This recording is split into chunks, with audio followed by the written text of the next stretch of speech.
कक्षा नवम गणित में आप सभी का स्वागत है। आइए आज हम एक नए अध्याय एक चर का रैखिक समीकरण linear equation in one variable का अध्ययन करेंगे। आइए सबसे पहले हमें समझना होगा कि एक चर का रैखिक समीकरण किसे कहते हैं, क्या है ये, इसे हम कैसे दर्शाते हैं।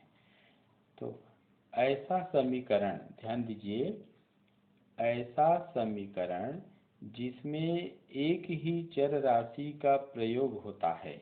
आइए लिखते हैं, ऐसा समीकरण।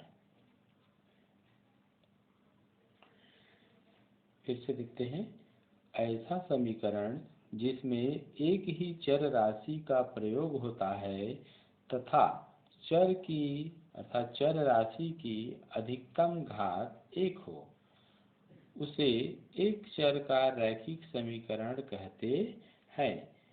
एक चर के रैखिक समीकरण के उदाहरण के रूप में हम जैसे देखते हैं कि 2x धन 3 बराबर 0। देखिए, इस समीकरण में चर राशि x है, एक ही चर राशि है, और यहाँ पर 3 अचर पद है। ठीक है, तो इस प्रकार ऐसा समीकरण जिसमें एक ही चर राशि का प्रयोग हो, चूंकि यहाँ पर बराबर के चिन्ह आया है तो ये समता का कथन अर्थात एक समीकरण को दर्शाएगा। कैसा समीकरण? जिसमें एक चर राशि हो और उस चर राशि की देखिए अधिकतम घात यहाँ पर क्या है, 1 है। ठीक है ना। तो इस प्रकार इस समीकरण को हम रैखिक समीकरण कहेंगे। ठीक है, आइए एक दूसरा एग्जाम्पल देखते हैं। 2x धन 3 बराबर 21। ये देखिए, यहाँ भी चर राशि x का अधिकतम घात 1 है। ठीक है ना, और एक ही चर राशि x का प्रयोग हुआ इस समीकरण में, तो इसे भी हम एक चर वाले रैखिक समीकरण कहेंगे।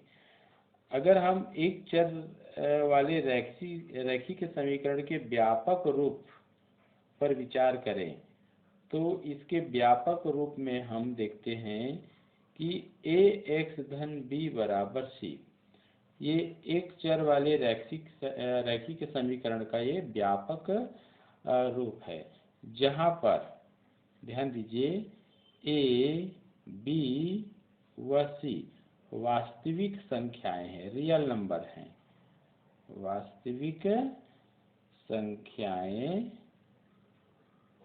हैं तथा a का मान 0 के बराबर नहीं हो सकता।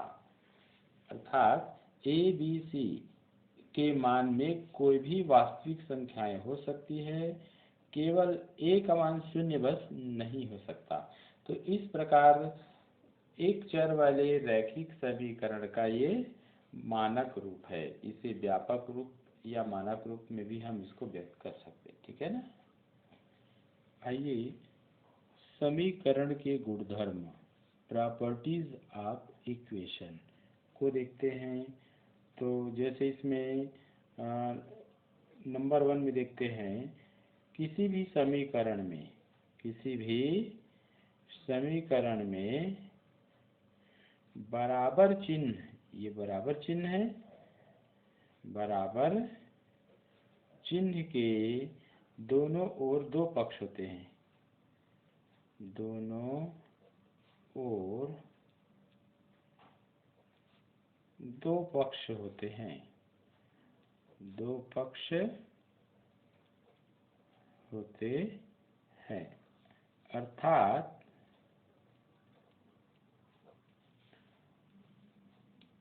समीकरण दोनों पक्षों की बराबरी दिखाता है। अर्थात समीकरण दोनों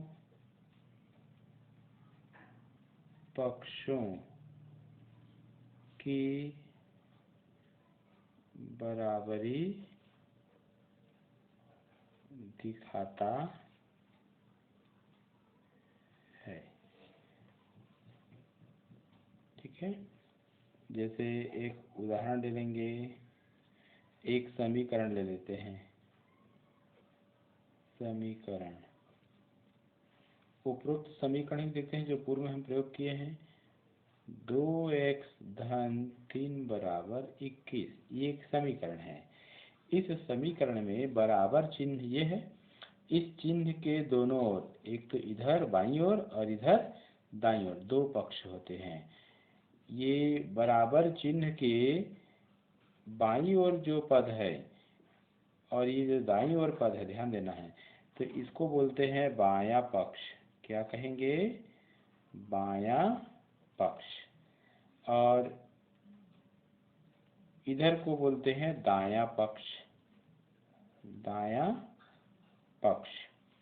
बायां पक्ष को वाम पक्ष भी कहा जाता है, वाम पक्ष। और दायां पक्ष को दक्षिण पक्ष भी कहा जाता है, दक्षिण पक्ष। बायां पक्ष को हम लेफ्ट हैंड साइड या संक्षेप में LHS के रूप में दर्शाते हैं। दक्षिण पक्ष अर्थात दायां पक्ष को राइट हैंड साइड। देखिए हमारे देखिए बराबर चिन्ह के हमारे हाथ के बाईं ओर इधर वाला पद है और दाईं ओर इधर वाला पद है, तो इसको दक्षिण पक्ष को हम राइट हैंड साइड अर्थात इसको संक्षेप में RHS से दर्शाते हैं। तो इस प्रकार किसी समीकरण में दो पक्ष होते हैं, बराबर चिन्ह के बाईं ओर और बराबर चिन्ह के दाईं ओर, ठीक है ना। और समीकरण, वास्तव में समीकरण समानता का ही कथन है। कोई भी जो समीकरण है वो बराबरी का कथन अर्थात समानता का ही कथन है। बायां पक्ष और दायां पक्ष बराबर ही होंगे। जिस प्रकार तराजू के दो पलड़े, ठीक है, एक पलड़े में हम सामग्री रखते हैं वजन तौलने के लिए और दूसरे में हम बाट रखते हैं, ठीक है ना। तो जितने वजन का बाट रहता है हम उतने ही पदार्थ दूसरे पलड़े में तौलते जाते हैं, ठीक है। और इसीलिए इसको समता का या बराबरी का कथन कहा जाता है, ठीक है। आइए एक दूसरा इसमें नियम में देख लेते हैं कि समानता के नियम में, समानता के कुछ प्रमुख नियम हैं। समानता के नियम, ध्यान से आप इन नियमों को देखिए। समानता के नियम में जैसे आप पहला नियम को देखिए, यदि A, B, C वास्तविक संख्याएं हैं, वास्तविक संख्याएं हैं, तो यदि A, B, C वास्तविक संख्याएं हैं तो A बराबर B अगर हो, मान लीजिए समीकरण में बाएं पक्ष में A है व्यंजक और दाएं पक्ष में एक दूसरा व्यंजक है B, तो दो व्यंजक यदि बराबर हैं, ठीक है, तो ऐसी स्थिति में हम देखिए क्या करेंगे। किसी भी राशि को यदि हम दोनों पक्षों में जोड़ देते हैं, मान लीजिए वह राशि क्या है C, तो बाएं पक्ष में और दाएं पक्ष में अगर जोड़ देते हैं तो यहाँ पर योगफल, ठीक है ना, यहाँ पर योगफल जो है जो भी यहाँ पर बायां पक्ष में मान आएगा और दायां पक्ष में जो मान आएगा वह ठीक A और B के समान ही होगा। मूल मान में कोई फर्क इससे नहीं पड़ेगा, ठीक है ना। तो ऐसा हम कर सकते हैं। अर्थात सामान्य भाषा में कहें तो किसी भी समीकरण के दोनों पक्षों में हम समान संख्या को जोड़ सकते हैं। आइए इसको हम ऐसे भी देख सकते हैं, जैसे हमारे पास एक समीकरण क्या है, 2x धन 3 है और बराबर क्या है 21।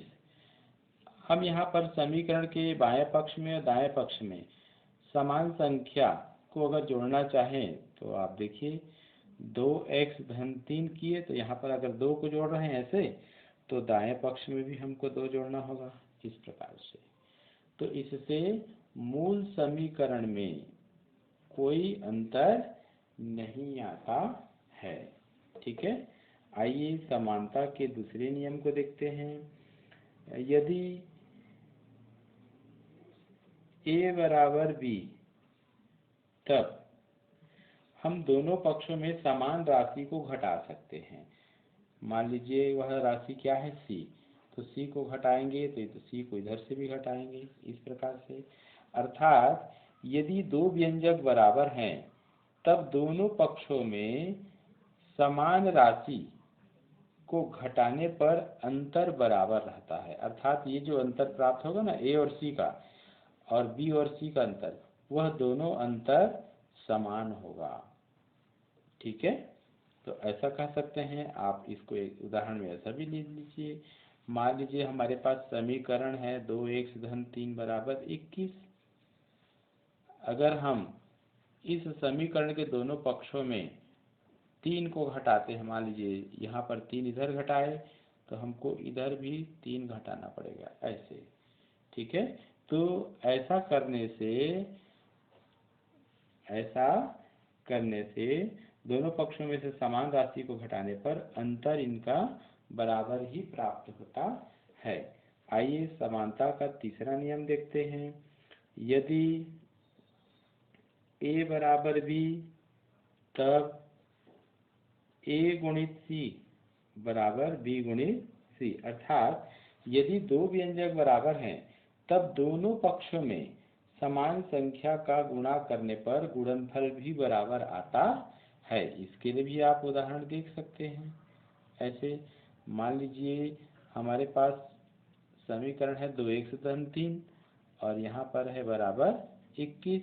तो अगर हम इस पक्ष में देख लीजिए, यहाँ पर अगर हम 2 का गुणा करते हैं तो हमको इधर भी 2 का गुणा करना होगा। ठीक है, तो इससे गुणनफल जो प्राप्त होता है उसमें कोई अंतर नहीं आता है दोनों पक्षों का। ठीक, एक और समानता का नियम देख लेते हैं। यदि a बराबर b, तब क्या होगा, a बराबर b, तब समान राशि का अगर दोनों पक्षों में भाग करें, ऐसे मान लीजिए वह समान राशि क्या है, c है। ध्यान रखना है, यहाँ पर क्या ध्यान रखना है कि c का मान 0 नहीं हो सकता, क्योंकि आप जानते हैं शून्य से विभाजन परिभाषित नहीं है।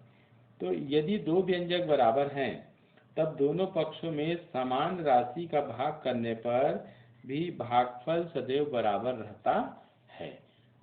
ठीक है, तो जैसे मान लीजिए आप हमारे पास है 4x धन 1, ठीक, और बराबर कितना है, मान लीजिए संख्या हमारे पास है 8। एक समीकरण है उदाहरण के लिए। अब अगर हम दोनों पक्षों में 4 का अगर भाग करते हैं तो आइए 4 का भाग कर दीजिए।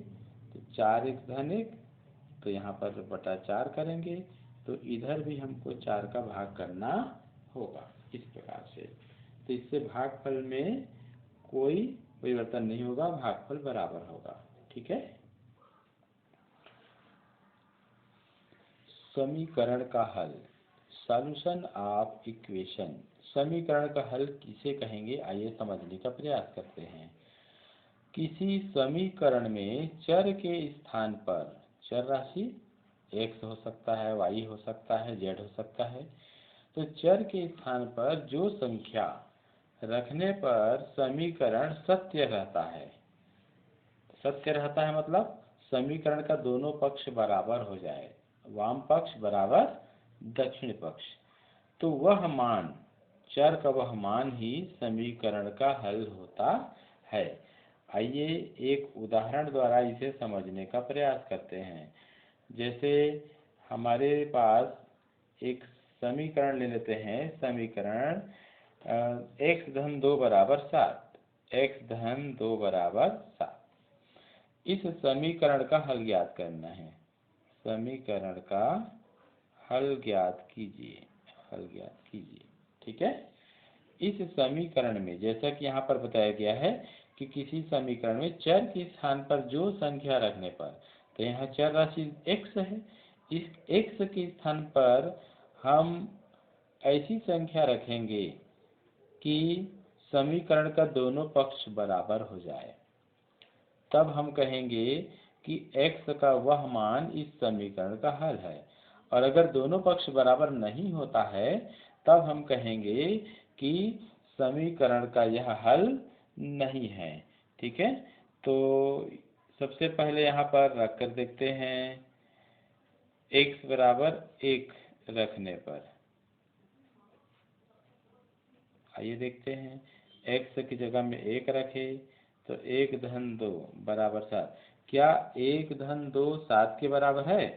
नहीं है, क्योंकि 2 और 1 3 होगा और 3 तो 7 के बराबर नहीं है ना। तो हम क्या कह सकते हैं, अतः यहाँ पर क्या होगा, x बराबर 1 समीकरण का अर्थात इस समीकरण का हल नहीं है, नहीं है। ठीक है, अब हम सीधा यहाँ रख देते हैं। अब यदि x बराबर 5 रखते हैं, x बराबर 5 रखने पर आइए यहाँ पर 5 रखते हैं तो 5 धन 2 बराबर 7। तो 5 और 2 7 बराबर 7। देखिए दोनों पक्ष बराबर आ गया। LHS बराबर RHS अर्थात बायां पक्ष बराबर दायां पक्ष। अतः x बराबर क्या रखे हैं हम, 5। x बराबर 5 रखने पर समीकरण के दोनों पक्ष बराबर हो गए अर्थात समीकरण सत्य है। तो अतः x बराबर 5 समीकरण का हल है, समीकरण का हल है, ऐसे।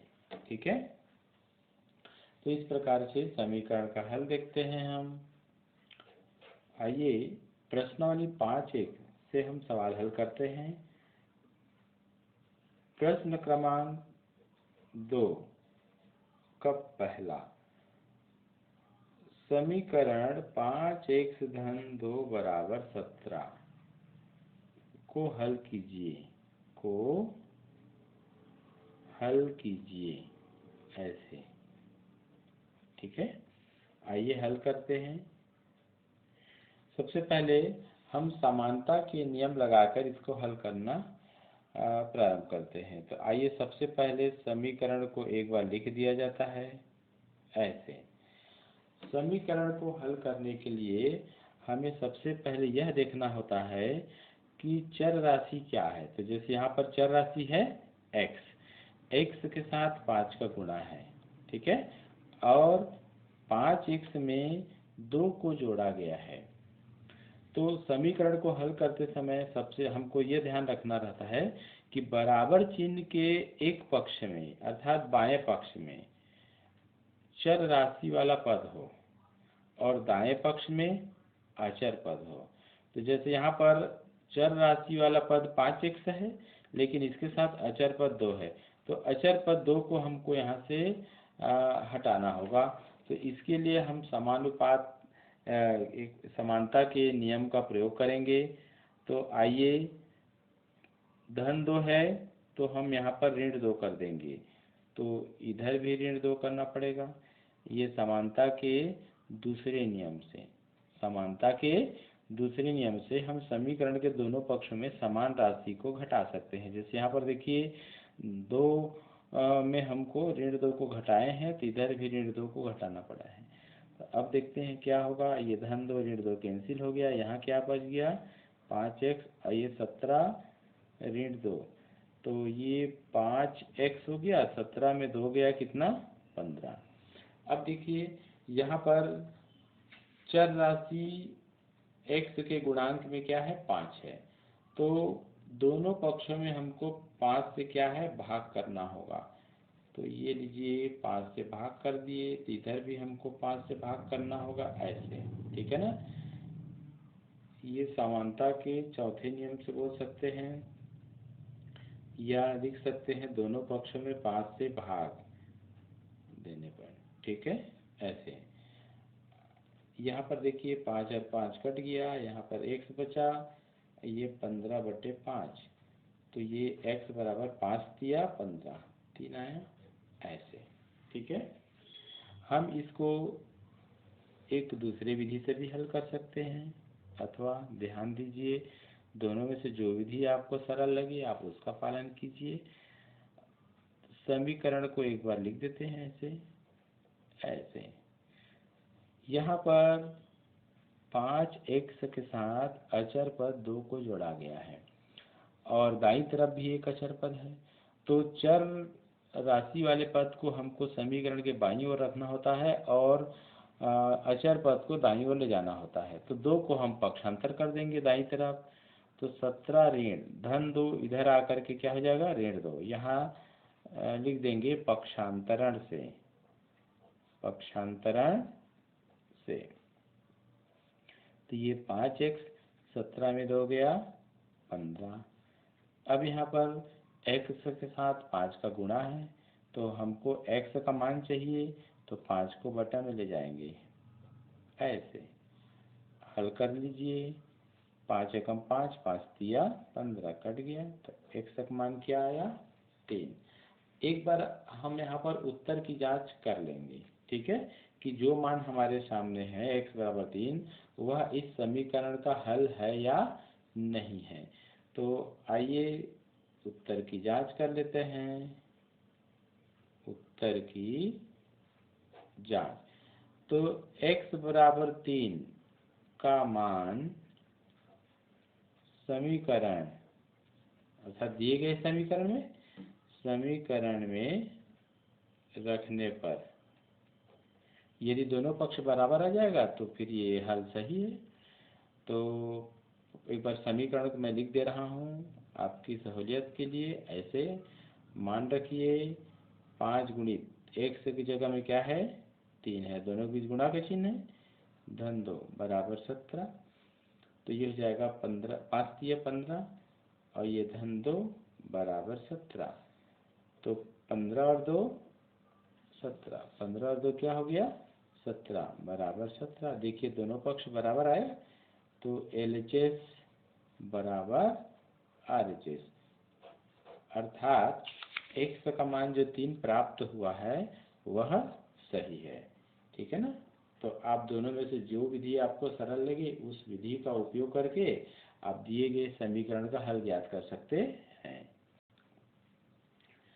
प्रश्न क्रमांक 5 का तीसरा, समीकरण 4x धन 8x बराबर 17x ऋण 9 ऋण 1 को हल कीजिए। आइए हल करते हैं। हल देखिए, एक बार प्रश्न को लिख लेना चाहिए, आप भी लिख लीजिए। तो ये इस प्रकार से प्रश्न को लिख लेते हैं। यहाँ पर समीकरण के बाएं पक्ष में चर राशि वाला पद होना चाहिए और दाएं पक्ष में अचर राशि वाला पद होना चाहिए। तो यहाँ पर देखिए x वाला पद तो बाएं पक्ष में भी है और दाएं पक्ष में भी है। तो हमको क्या करना होगा, सबसे पहले तो दोनों पक्षों में जो समान पद आए हैं उनको जोड़ लेंगे या घटा लेंगे, जैसा चिन्ह है उस हिसाब से। तो देखिए 8 और 4 12x, अब ये हो जाएगा 17x ऋण। देखिए ये भी दोनों समान पद है, दोनों ऋण है, तो ऋण 9 और ऋण 1 ऋण 10 ऐसे, ठीक है ना।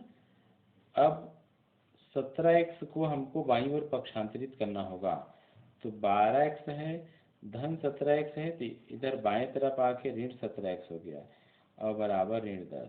यहाँ लिख देंगे पक्षांतरण से, पक्षांतरण से ऐसे। तो यहाँ पर देखिए 12 5 17 होता है, यानी 17 में 12 गया तो 5x और बड़ी संख्या के आगे ऋण चिन्ह है तो यहाँ ऋण, और ये हो जाएगा ऋण 10। देखिए दोनों तरफ से ऋण चिन्ह कैंसिल हो गया, तो ये बन गया 5x बराबर 10। तो इसलिए x बराबर 10/5, 5 एकम 5, 5 दूनी 10। तो ये x बराबर प्राप्त हुआ हमें 2। तो अब उत्तर लिख देंगे। अतः समीकरण का हल, समीकरण का हल x बराबर 2 प्राप्त हुआ, प्राप्त हुआ। अब ये हो गया आंसर ऐसे, ठीक है। तो इस प्रकार से समीकरण को हल करना हम सीख चुके हैं और आगे अगली कड़ी में और सवाल देखते हैं। धन्यवाद।